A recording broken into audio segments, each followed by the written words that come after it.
Hi everyone. Thanks for joining CSA SFO chapter. CSA, the Cloud Security Alliance, is a not-for-profit organization. The main idea and the vision behind CSA is to uh, promote cloud security. So they have multiple chapters around. I'll just walk you through a little bit about Cloud Security Alliance. So very important thing is how do you register so that you get information about what is latest happening around CSA, as well as the meetup details for CSA SFO. So all you need to do is, it's very important to join LinkedIn. So I have shared all the links in the chat. So you can just click over here. For you, it might appear join meetup. Just click on that. That way you get all the latest updates, very similar to this one.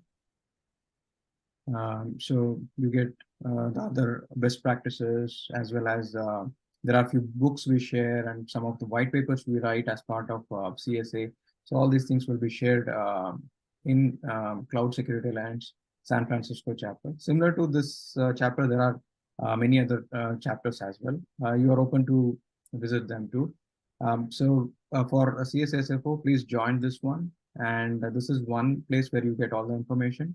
There is another place, that is Meetup. I have shared this link in the chat too. So this is in Meetup, CSA San Francisco. Just you need to join to get all the information about CSA chapter. And this is about the CSA chapter homepage. So here, if you this is more to do with discussion. If you have any wish list, you want to learn something, you can post it over here. You need to you can join. I've shared this link to circles as part of the chat. So once you click, you can register. You need to provide the basic information. Later, once you become the member, you get, I mean, this opens up a lot of information for you, all the white papers, which which has been written. You can download it freely, and you can start contributing. If you are interested in contributing to some of the white papers, you can contribute as well. So to do all those things, you need to be part of this particular site. So request you to join this site, and then you get all the information of what you want. So these three are the critical sites for knowing more about San Francisco and cloud security. So with that, let me introduce Maria. She will be our speaker for today. She will be talking about cybersecurity, implementation of cybersecurity in IoT and critical infrastructure space. In fact, we are privileged to have her. She has worked in various companies. I mean, like NASA. She's worked in Cisco. She has 20 plus years of experience, and she's an industry leader. I think we are privileged to have her today. In fact, we had planned for application security training, but I just moved that to the next session, or we will have it in the future sessions. But since this is very important, let's go ahead with this talk from Maria.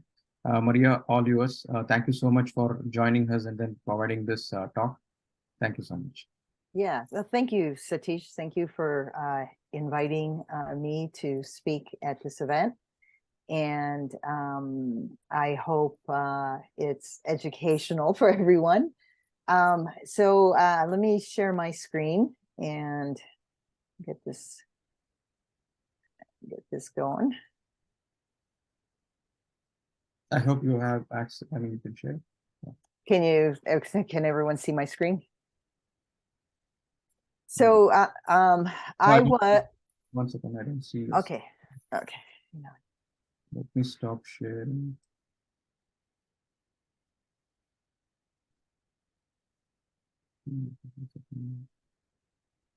Stop sharing. Yeah, I can see it.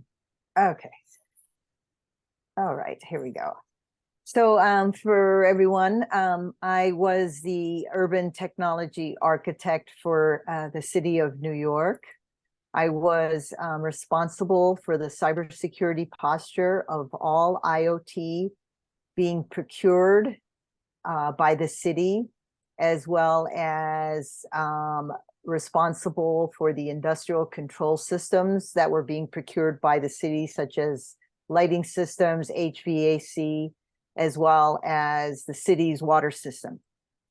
So it was quite a it was a big job, but somebody had to do it. So when I joined New York City, I was the 10th employee at the newly formed agency called New York City Cyber Command. So everything that didn't exist. It was that was the actual attraction of this job position for me, in the sense that I could stand up a cybersecurity program from inception to implementation and ongoing in America's largest city. So I moved from San Jose, California in the middle of winter and traveled across the country and moved to New York City. So when I got there,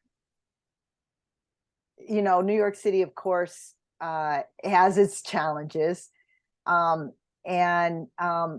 Nothing like this had ever been done, you know, not only in America, but really anywhere in the world, where the goal was to secure IoT prior to its deployment.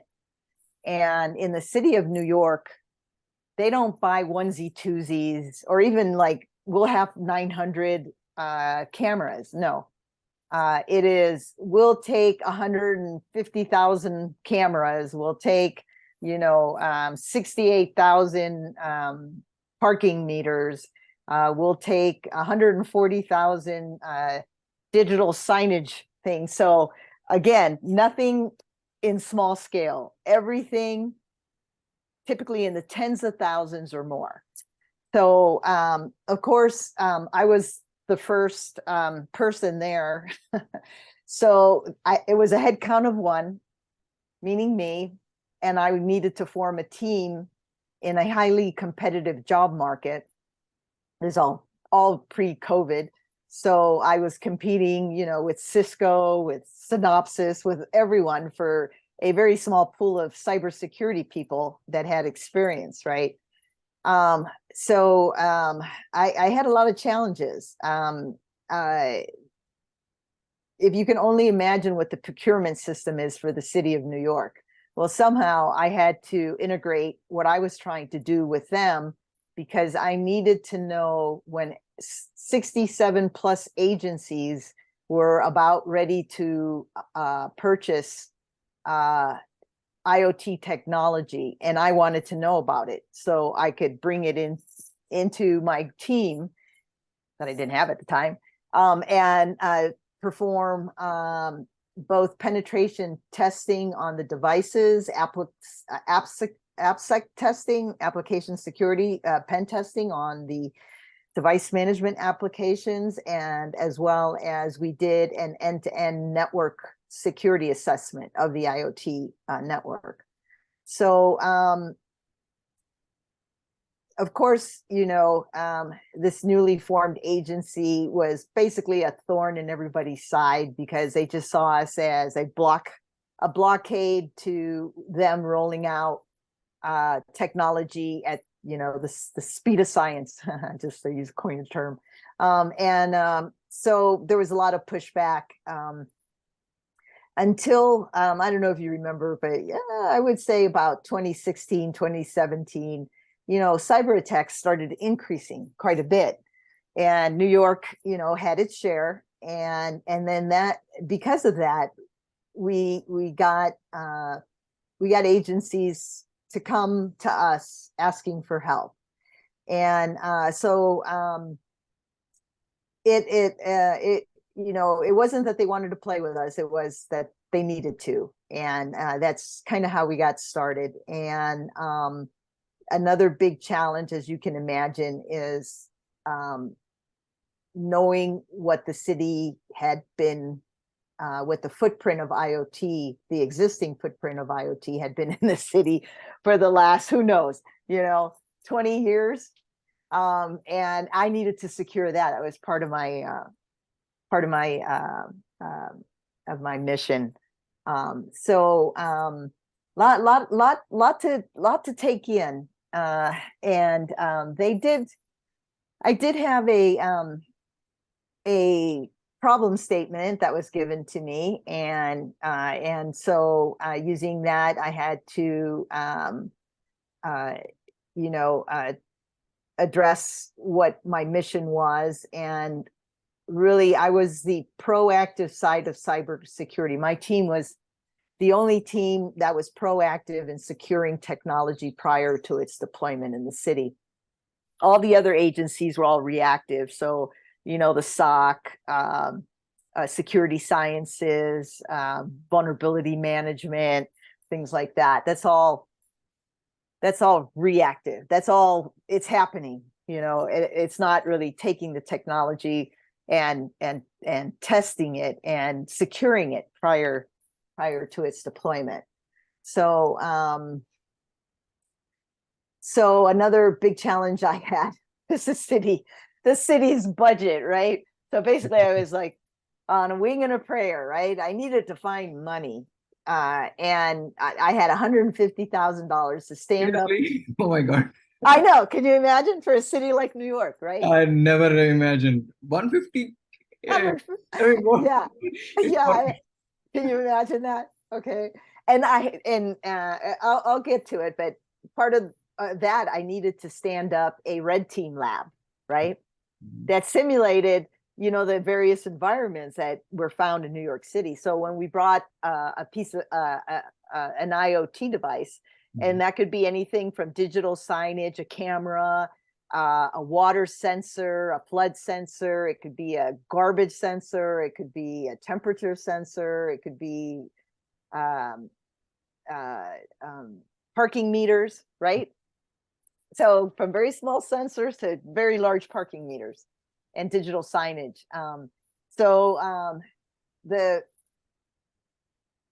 That first challenge was money. So I worried about hiring people later. I couldn't hire people unless I had money, right? So I found something researching called the UASI grant, and basically it is a urban area security initiative grant that nobody knows about. So any of you that are out there working in infrastructure or in municipal infrastructure anywhere in America, no one knows about this grant. Anyway, I was able to secure $1.2 million. Now you're talking, right? Yeah. No, it makes sense. And I did that quickly. So what I'm really walking you through was kind of all the building blocks that I had to put in place. I mean, there was nothing there. It was a blank slate, nothing there. And again, that was the attractive thing about the job. But at the same time, I get that you get there and San Francisco is a big city. But when you get there and you look at New York, that's a whole other thing. You're just like thinking to yourself, how am I going to do that? So part of the challenge too, and part of that, what was going to be under my how do you say ownership, was a lab, which was a cyber lab, a red team lab, where when an agency brought us a device that they were thinking about procuring or putting out for RFP or anything like that, we could bring it in, put it in our network, and it would actually pretty much simulate as it would be deployed out in the real time. And then my penetration testers would go at it and of course find vulnerabilities, which if you know IoT, Mhm. I haven't run across a device that was ever secure. So Maria, sorry if I may interrupt. oh yeah, go ahead. Andrew has a question. Andrew, do you want to ask? Andrew, you there? Yeah, he's there, but we don't hear him. Okay, he wants to know, I mean, was the grant only for public sector? Yeah, the grant is for public sector, so municipalities, Mhm. as well as infrastructure. Mhm. If you were a utility in an urban setting, which most utilities are, right? They provide energy or some gas or something else to a municipality. You could use that grant Correct. for that. So you could, if you just Google UOSI, you can go right there and start applying for it. I had worked with grants before, Mhm. but not on that large of a scale. And I didn't even think I would get the money, because to me, 1.2 million, it was a lot, but not really for New York, right? Yeah. I asked what I needed and I got what I needed. So that helped considerably. And this is kind of the math behind how I figured out, what I was going to really focus on, in phase 1, phase 2, and how I was going to use that money. And we did go for another round, and we actually got another 1.2 million. That actually really helped a lot. And the thing about getting grants and the challenge behind getting grants is it's great, it's money, but you have to document everything, and because the government is going to ask you for it on a quarterly basis. So you're the discipline behind, on top of everything else that you have to do, look at not thousands, I looked at probably like a couple hundred resumes. You have that, and you got your interview, you have to do all this stuff, and then at the same time you have to be writing your progress reports on how you're spending the money. So there is just a lot of moving pieces. Again, it started from nothing and then built its way up. It took me about a year to get to this point where I got the money. And then, so until then, it was just myself, and I was able to hire one pen tester. So it's just the Okay. two of us. Yeah. For all this equipment that was being purchased by the fire department. New York City Fire Department is, I believe, the largest in the world, right? Along with PD and the sanitation system and Parks and Rec. So it's just the two of us for the first year. We rarely had any downtime. And so while I was managing all this stuff with the money and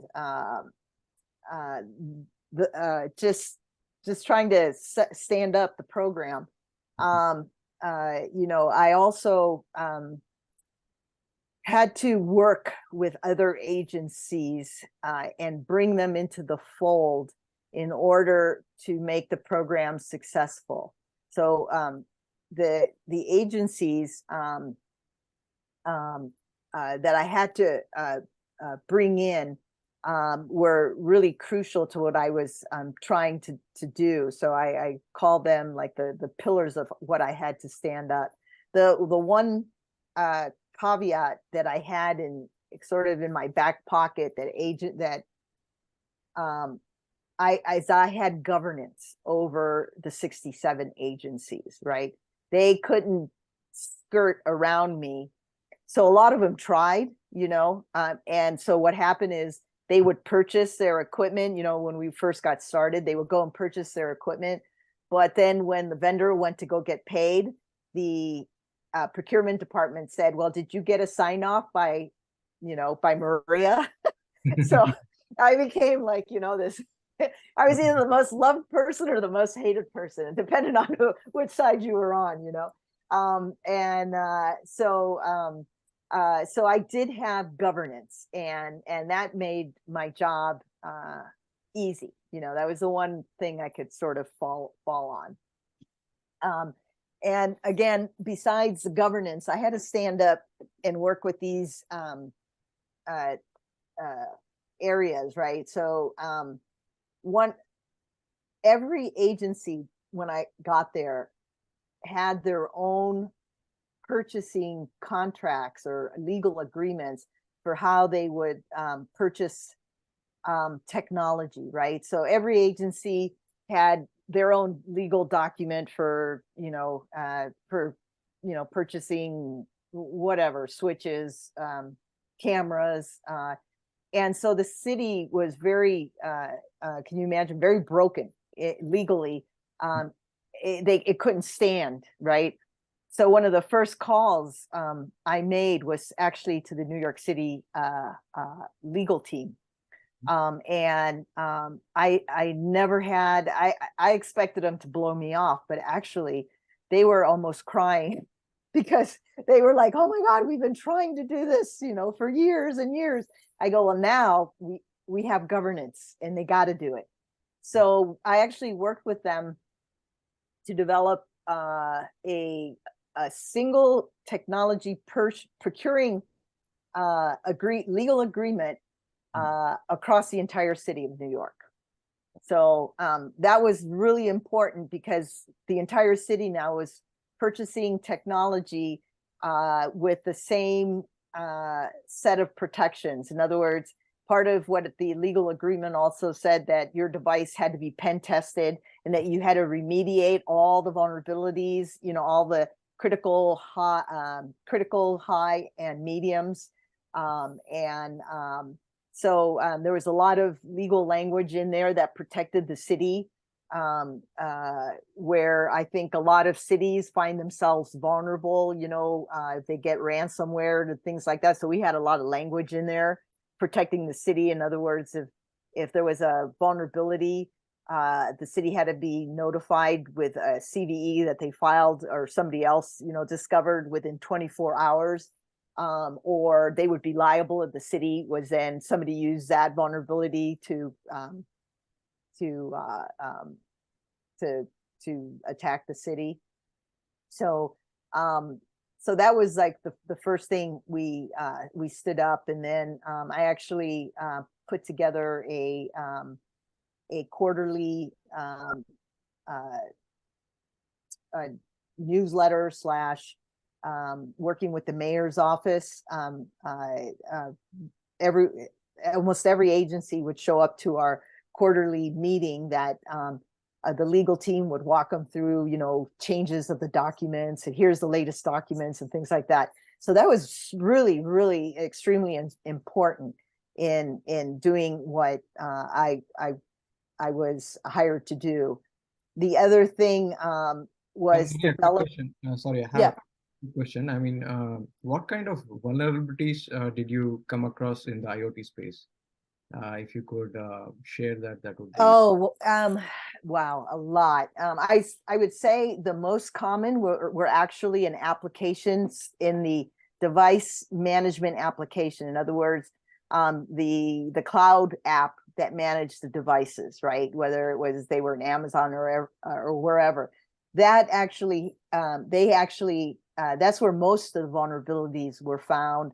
A lot of SQL injection vulnerabilities, just poor cloud implementation architecture as well, where the I'll just call it out. The vendors would deploy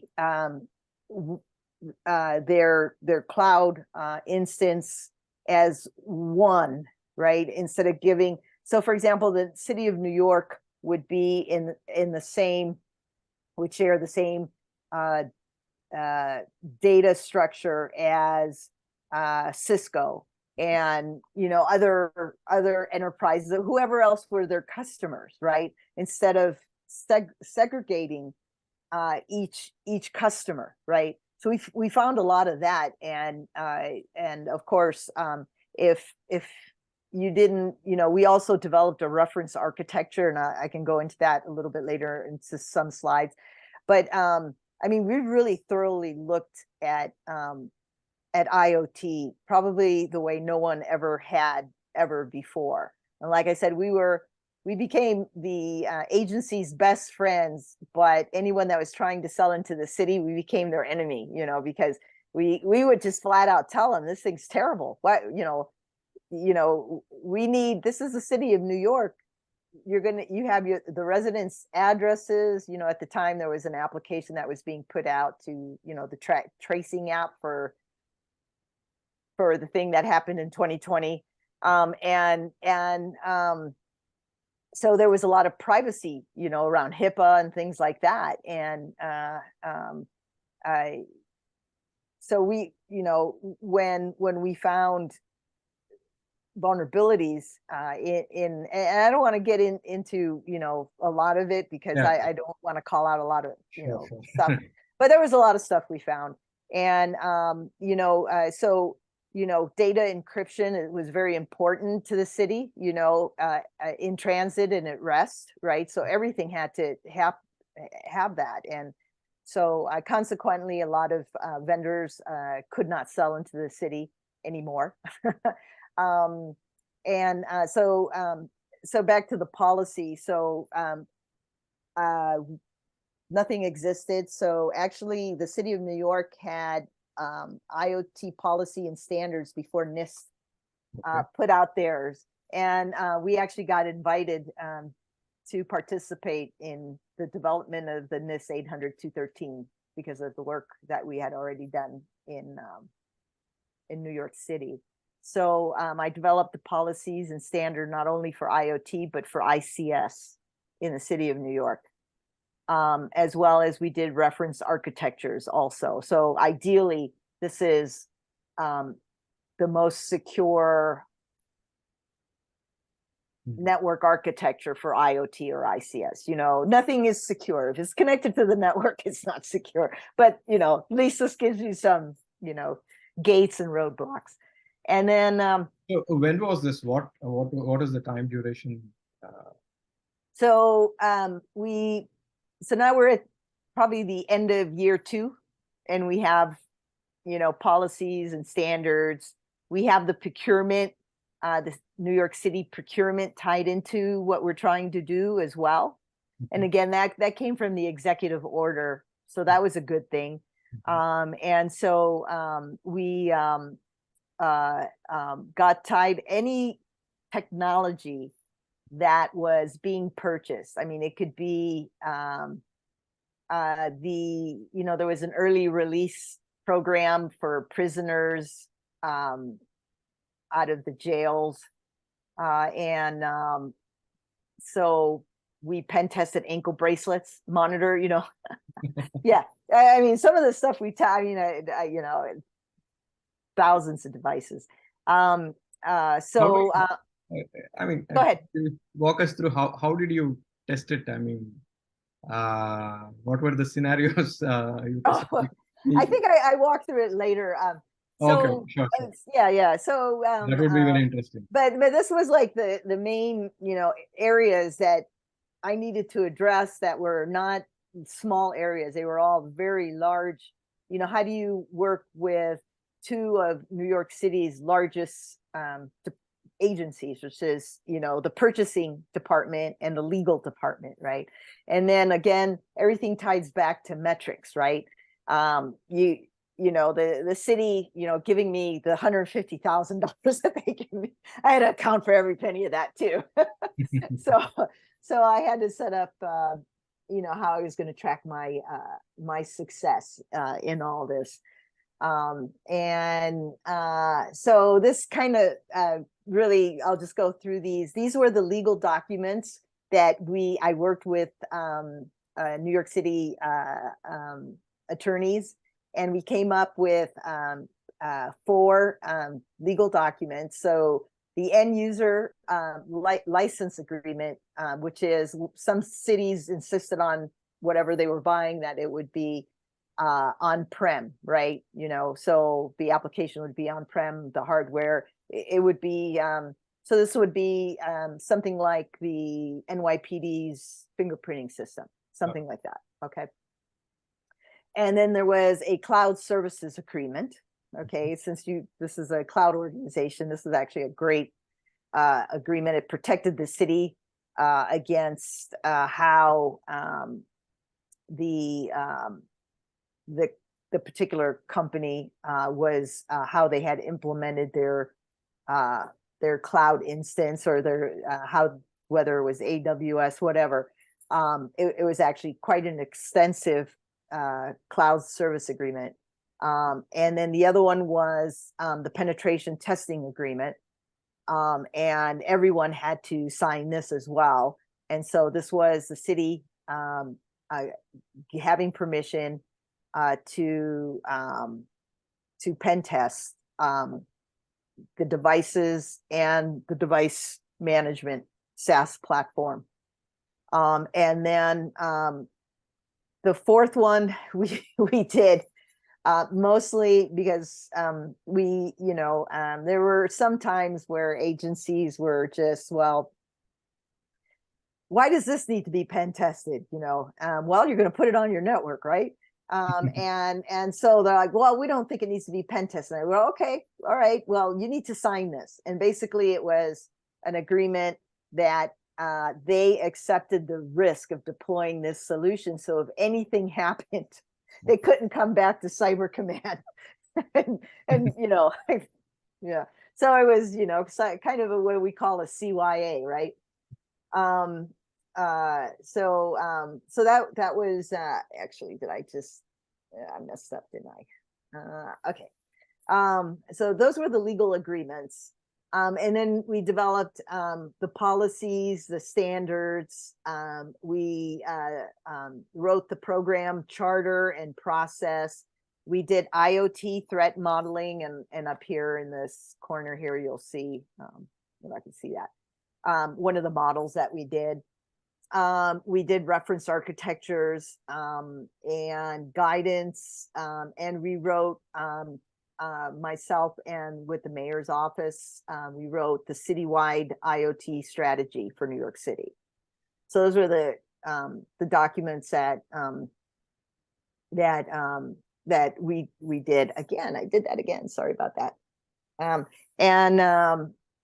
And then procurement, we worked with the Office of Management and Budget, which is the purchasing arm of New York City, to make sure that anytime anything was being purchased that was technology based, we were flagged immediately. So it would automatically from there go right to us. Mm-hmm. And then here's some of the metrics that we established, and we would report quarterly into the mayor's office. So the number of vulnerabilities found, remediated, the number of IoT devices tested, the quantity of each device that the city was deploying, the number of the management platforms, again, results of the network security assessment. So we would perform a very detailed security assessment to further harden the IoT network, right? Do this, do that, things like that. And then we after a while, we started to track sort of trends in technologies being procured, so why was this program so important to the city of New York? Because it actually proactively secured IoT prior to it being deployed. And here are some of the numbers that we were looking at. So Board of Elections, 50,000 routers, modems at various, imagine voting locations throughout the city. I just talked about the ankle monitors for the Department of Parole and the Mayor's Office of Criminal Justice. The fire department is always constantly purchasing IoT. NYPD, actually, I worked with NYPD to migrate them from their analog radios, the radios that they always use. You always see them, the old style radios where they click a button on their shoulder. So, and that to the next gen Motorola Apex phones. So 4G LTE. And so we tested those phones. Parking meters, the city parking meters, they were, again, upgrading from analog to digital. So we tested them. We were also responsible and worked with the Department of Transportation for the New York City traffic light controller system. Can you imagine if someone had hacked that, right? So we we work closely with them, the Department of Education. We worked with them on all kinds of mostly vehicle asset locators. So on their school buses, things like that. And DSNY is actually the sanitation department, and we worked a lot with them as well. They would have sensors and garbage cans. They're the ones responsible. We deployed a system for tracking snow plows, the snow plows throughout the city, as well as where all the garbage trucks were at any given time. So that's just like a small snapshot of things that we did. So in the time that we did that, we found 159 0 days. Oh. Yeah. And they were remediated. So again, looking at the numbers from the previous slide, some of these, can you imagine, 60,000 of something with even one vulnerability going out across the city, and someone leveraging that to attack and possibly do some serious harm to the city's infrastructure. So we tracked everything very meticulously as far as our metrics, and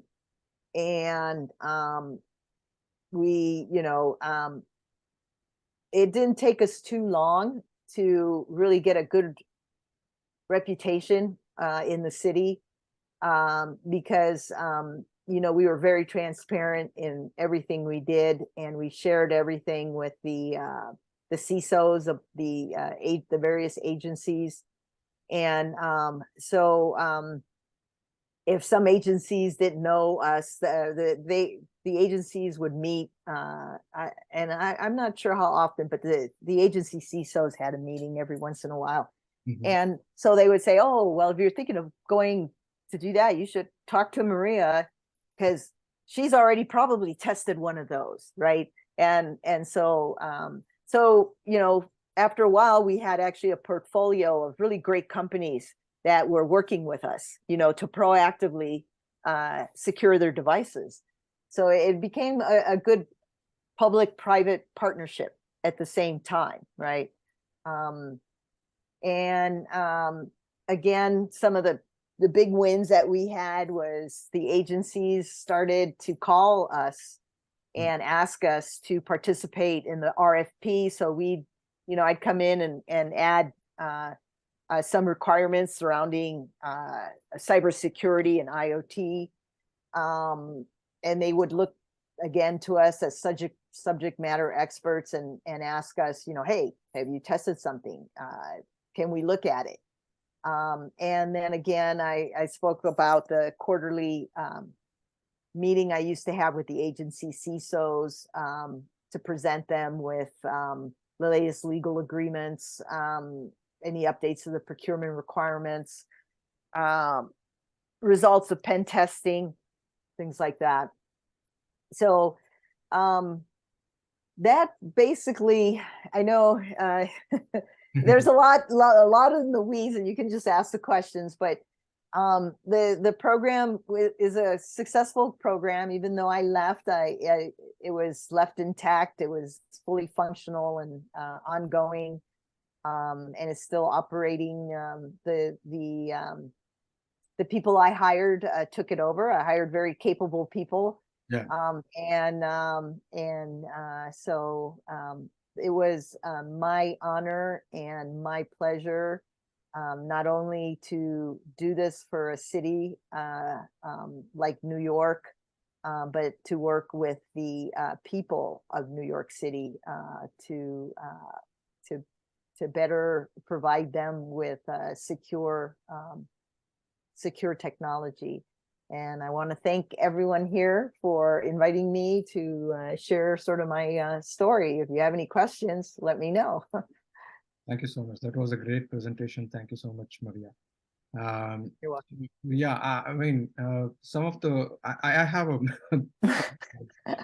You have a million questions, right? I have a million questions. The first thing, foremost thing is, how did you come up with this team? I heard you telling about threat modeling, architecture reviews, and it's completely low budget and it's for the entire New York city. City. How did you really do it? It's like, how did you scale to that extent with low budget? I mean, how did, I'm very curious to know. So when I got to New York City, I hardly had any gray hair. I left with quite a few. But no, in all seriousness, I had the privilege of working for two. One is a government agency, and the other one was an enterprise company, NASA and Cisco, that actually did a lot of training. I went through a lot of training at those companies. Like, I mean, they really, if you want to take leadership training, they like, yeah, go do it, go take it. We'll pay for it. And so when I started to lay out all the things I needed to do, what I assessed was my strengths and my weaknesses, and that's how I formulated. That's how I came up with who I needed to hire, right? Because I had a lot of work to do. And I needed to find the best I could hire. And basically, I don't want to say, I had to, sort of really sell them on coming aboard and doing this. And I think that was a sell, because that was a sell for me, is this has never been done. You can be part of something that has never been done in America's largest city. I mean, how would that look on your resume? So that a lot of people, took the bait like I did. And so I hired an amazing network architecture engineer. And he now is the CISO for FDNY. So yeah. And I hired an outstanding industrial ICS engineer as well, and he now works for the national labs in Tennessee. And I would say that working at Cyber Command kind of gave them that jumping point of that kind of experience of putting something like this together. Really, it was a lot of whiteboarding. We had a great CISO at the time, and Jeff Brown, and he was very supportive, and as well as our deputy CISO and my my other managers and other support staff.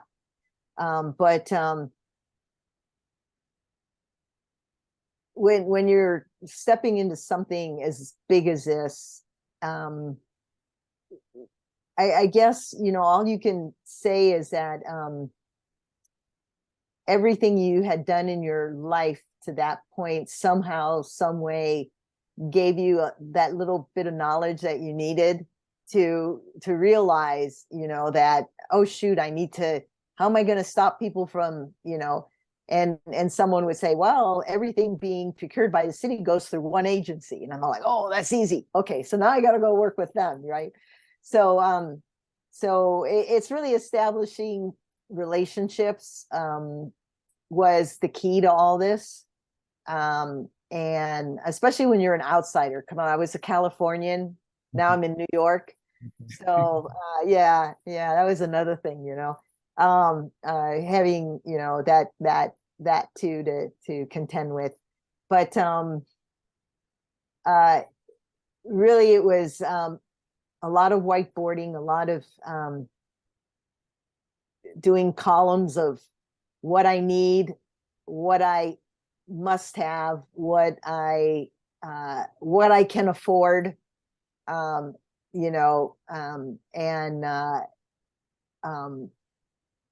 and then another column called how am I going to do it? Hi. Those were actually the columns, pretty much. What was the total team size? The largest the team got, we had 5 pen testers, and then I also had a contractor that I brought in for AppSec. Okay. Right, because that got too big for me. We would do some of it in-house, but if we were during the COVID lockdowns, New York City, like every other city, all the employees had to go to the office, right? There was really no remote working, like we all enjoy at the like Cisco or anywhere, we could all work from home any day of the week that we wanted. That did not exist. So all of a sudden on March 13, 2020, 100,000 city employees were told to go home and still do their job, but no one had connection, right? No one had connectivity. So we step in to try to secure connectivity to a workplace environment that had never, ever worked from home. So that's when, we started really bringing in some other contracting firms to help us, like Dragos. If you've heard of Synac is another company we brought in for pen testing, AppSec testing. And so I augmented my staff with a lot of outsourcing too, because we, like everyone else, were put on a hiring freeze, but yet we still had to do an exponential job because our everything increased during COVID, right? Everyone's like, oh, everything's going slow. No, not for us. It like tenfolded. So if anyone has the experience to ever do that, whether it's for a small or large thing, I highly recommend it if you have the ability to stand something like this up. And that's what's needed, really. I mean, every American city should have a program like this to protect themselves against cyber attacks or ransomware attacks, anything. So I have another question. I just want to give others opportunity. So anybody has question?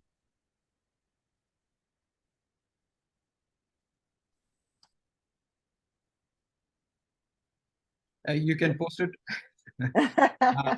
Yeah.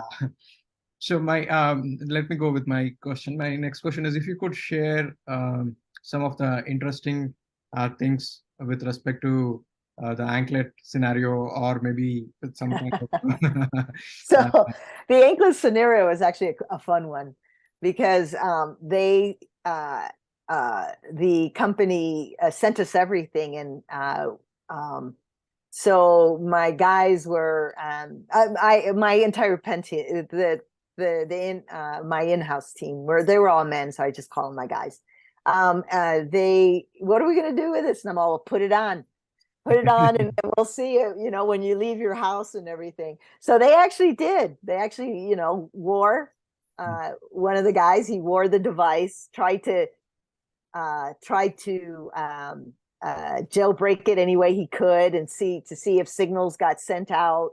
Of course, he was a wireless expert, and I don't know if you know anything about the way ankle monitors work, but basically they have an access point, right? So he would try to do man in the middle attacks, or set up, a rogue access point to see if he could, get it to think it was there, try to create an environment where the ankle monitor would say he was in his house, but he wasn't.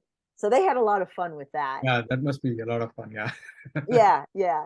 And it actually was one of the more satisfying ones, because we found a few things, not too many. Actually, the vendor was actually really, really good, and worked with us really well to remediate the things we did find. But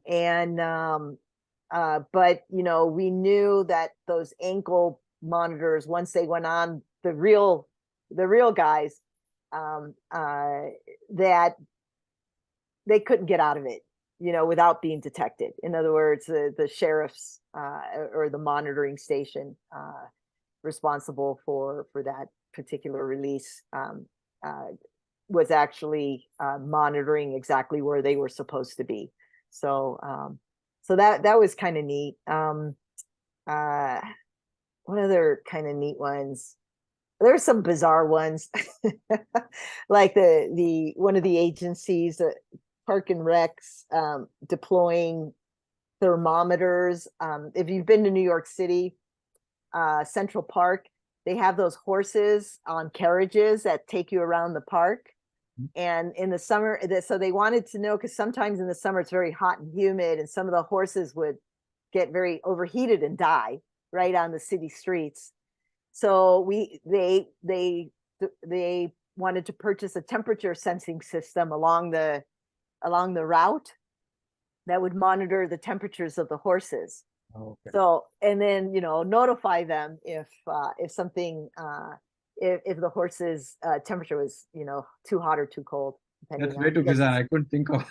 That's what I'm saying. There's some really strange ones. We during COVID, there were the city brought in refrigeration containers. That was for the coroner's office, for what was going on during that time. And so there was a whole RFD tagging system for that as well. So it was a lot of stuff. It was, if there was an IOT device that could be bought, it was trying to be bought by New York City, to do whatever. Garbage sensors, I mentioned, flood sensors in the subways, and in the city sewer system. Mm-hmm. That was the probably one of the more bizarre requests I got was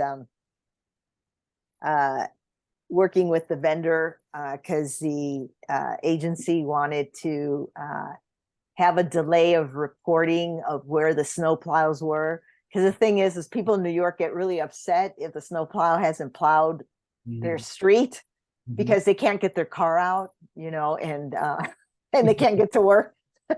And so they get very angry.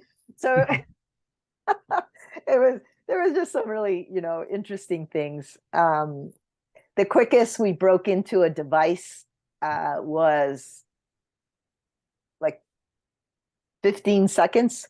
Oh, awesome. Yeah. It's really fast. Yeah. It's really fast, really fast. So we I would always ask the guys to time that too, to log in. I mean, to tell me, how fast it took them to penetrate the device or the app. So So that's some of the metrics we started to capture as well. So that's my New York experience. It was a wonderful place. Glad I'm not living there right now with all the smoke, but but it was great. I do miss the city. I'm in Colorado now, and so I have a different set of concrete. I have the mountains of the Rocky Mountains to look at instead of the concrete jungle of New York City. But it's I all think good. it must be difficult for you, right? You would have had a lot of moments there in the New York City doing a lot of stuff. So you recognize each the devices, I guess. I do, and it's really interesting because a lot of after pen testing so many devices, and part of what we did too is we purchased a lot of consumer devices as well. Okay. And we started to, because the city started to purchase consumer thermometers and things like that for, some of their buildings. And so we would test things like that, and we found all kinds of things. And when I moved into my house here in Colorado, I have nothing in here that is remotely IOT. Let's just leave it at that. And at night, I unplug my router and I turn off my wireless modem. I unplug everything. Just some of the stuff I saw was, yeah, and the interesting thing is I didn't even get into the Internet of Bodies, but we really started to do some research because one of the guys was really interested in that. And that is a whole field that is just ripe for someone to come in and do, what we did here. Because I believe that is one of the most vulnerable technologies that are being actually deployed inside humans. And I don't believe that they're very secure. And the automotive industry is another industry too that has a lot of insecure technology. So Maria, I see a couple of interesting questions. One is, how can we protect against unauthorized access and potential cyber attacks with IoT devices at home, unlike infrastructure? How can you? Well, like a eco thermometer, any of those things, yeah, they're not safe at all. I mean, recently, just a couple weeks ago, if it's not the device itself, it's the platform, right? Where I believe it was Amazon that the employees were accessing camera streams from the inside of people's homes and watching, what was going on inside their homes. So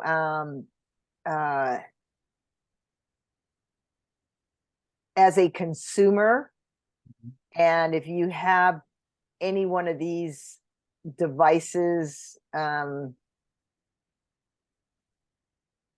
goodness, my advice is not to have any. To be on safe side. Unless you get someone to pen test them and get the manufacturer to close them down. But they have more holes in them than a sieve, to be honest. Without calling anybody out in particular. But I think that's the way they were designed too. That's in my humble opinion.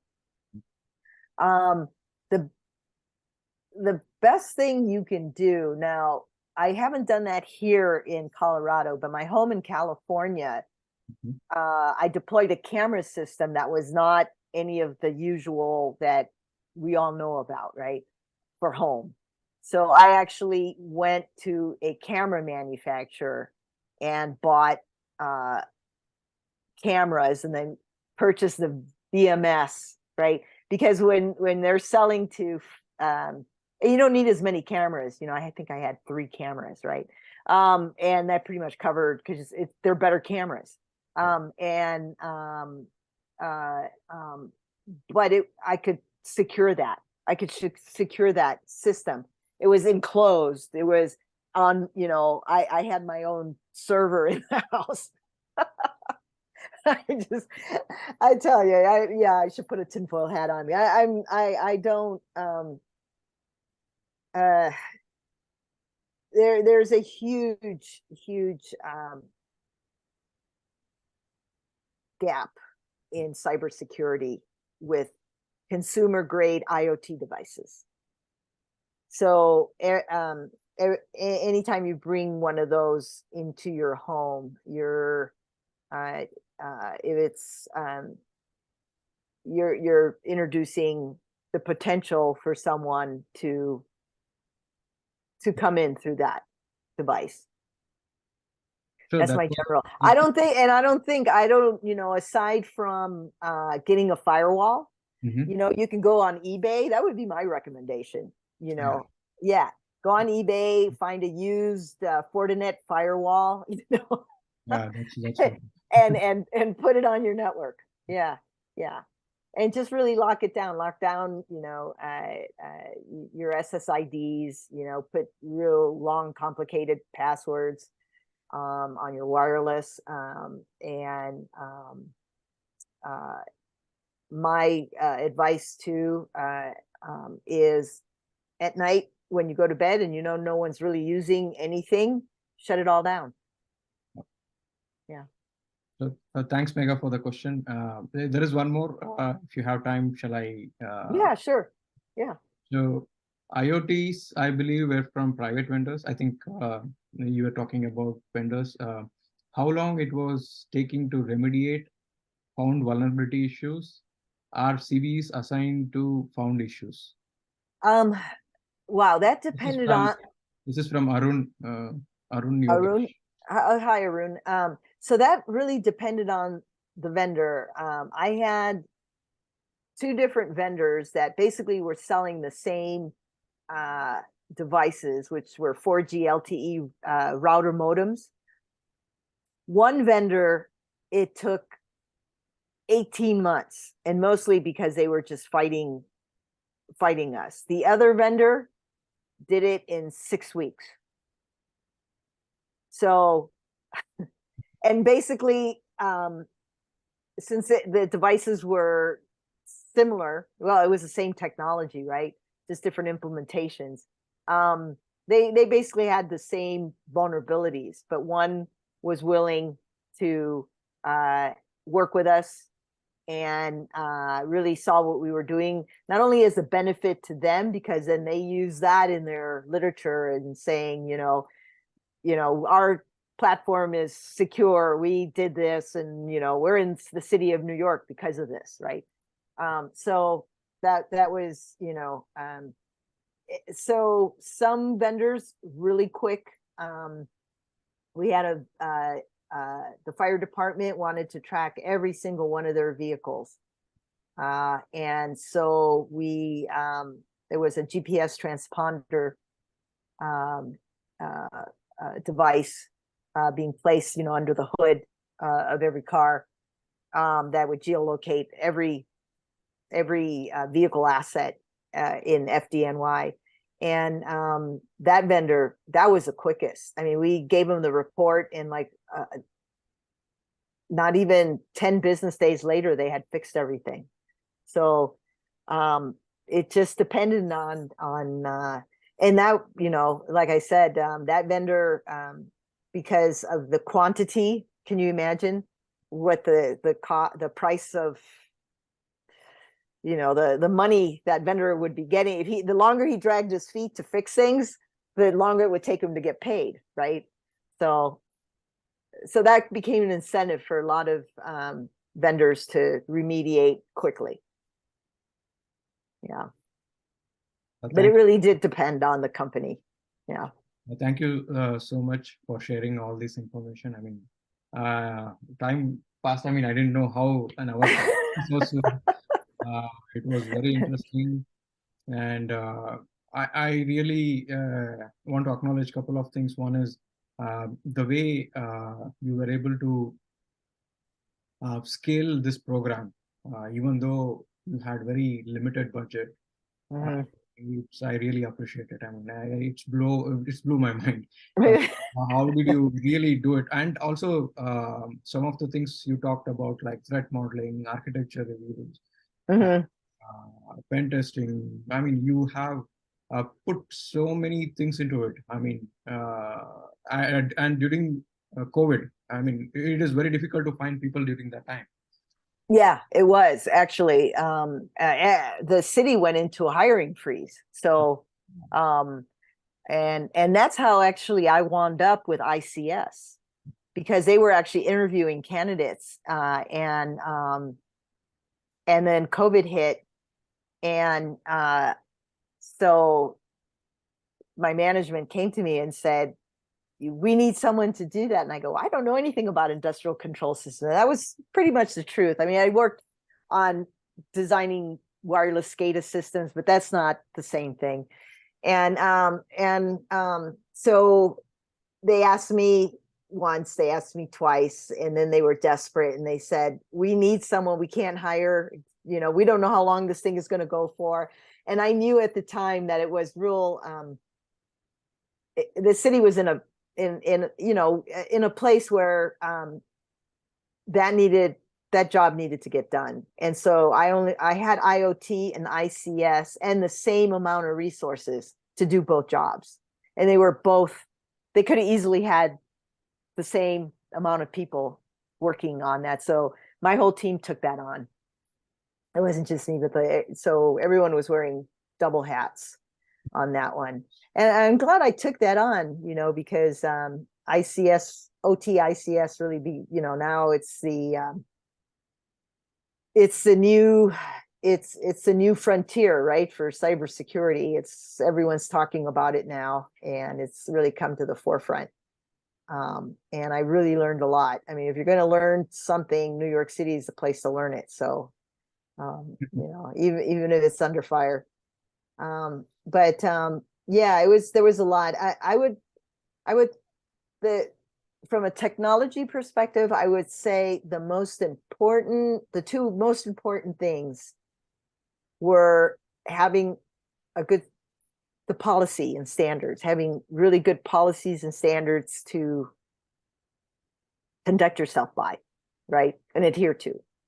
And the second one was threat modeling, because that really drove the testing that we did, right? So after a while, IoT, they all really fell into like 4 basic models, and everything that we came in, it just became like, oh, that's model number 3. Oh, that's model number 1. And then we had a set of pen tests that were already defined, in it under that model. So we would, that would be the sort of the standard set of pen testing that would be done. So we tried to automate things as much as we could, so things would flow quickly. One thing I learned at Cisco was put everything on the web. So we had a really great internal website that,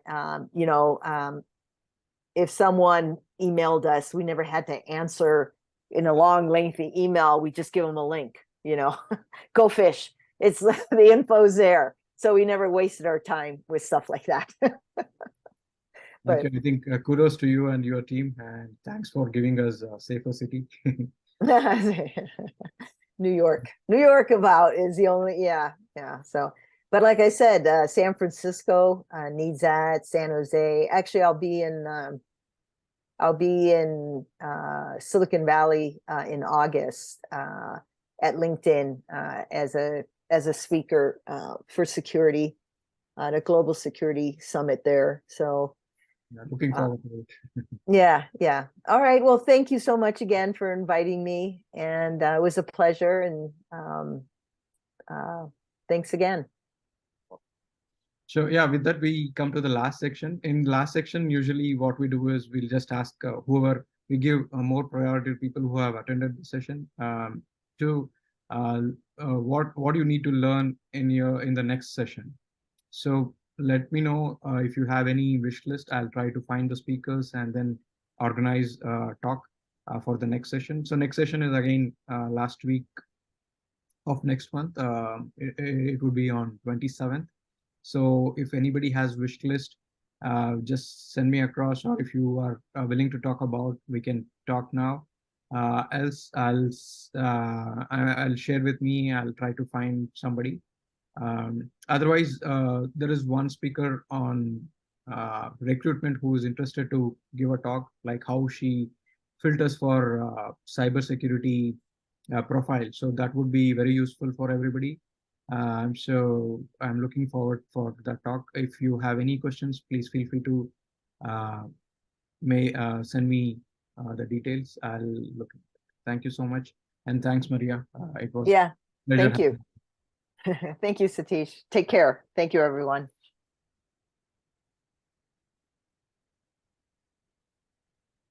Bye.